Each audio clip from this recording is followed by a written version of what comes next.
In just the past few minutes, some breaking news on Amazon. Let's get to Mackenzie Sagalos. Mac?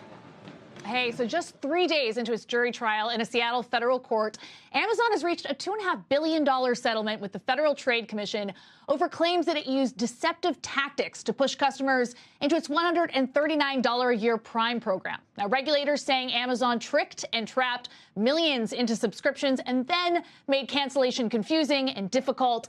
FTC Chairman Andrew Ferguson is calling this penalty a monumental win for the agency under the Trump administration. Now, as part of the settlement, Amazon will pay a $1 billion civil penalty to the FTC. They will also be creating a $1.5 billion consumer fund to reimburse the 35 million customers who were impacted. The agreement prohibiting Amazon from misrepresenting the terms of Prime going forward, and they'll now have to get consumers' express consent before charging them for a subscription. This civil case, brought in 2023, also named 3 executives and carried the possibility of hundreds of millions in damages, plus fines of more than $50,000 per violation.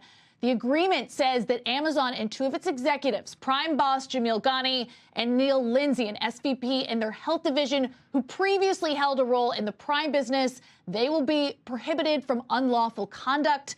Now, this settlement ends one of the highest profile consumer protection fights in years. It is one of the FTC's largest penalties yet.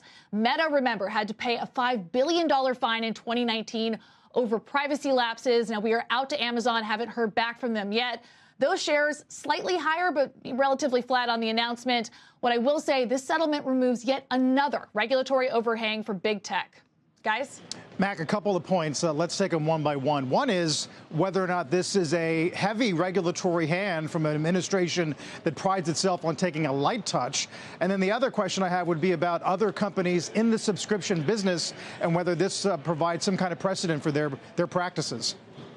Right. So on that first point, I mean, to put that $2.5 billion fine into context, that's 0.1% of Amazon's $2.4 trillion market cap.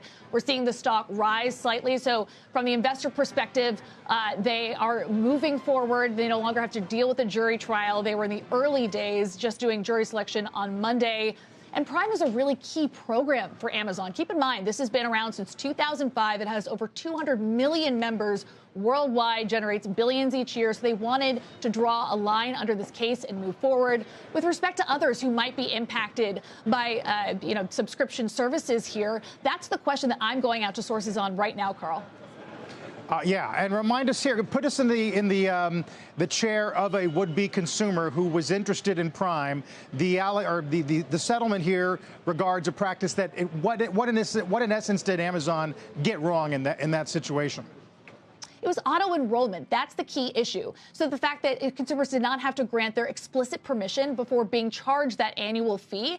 And then consumers also said that it was difficult to cancel and get reimbursed. That is a big part of how terms going forward will be amended. Amazon will have to, 1, get that explicit permission from them, and 2, they're being really held to account here. So it's a very visible, apology essentially that's embedded into this settlement. Fascinating. And you're right about the price action. There might be a view that at least it's done. It could have been worse on a day where the tape's not especially constructive. Mackenzie Sagalos on Amazon. Thanks for that.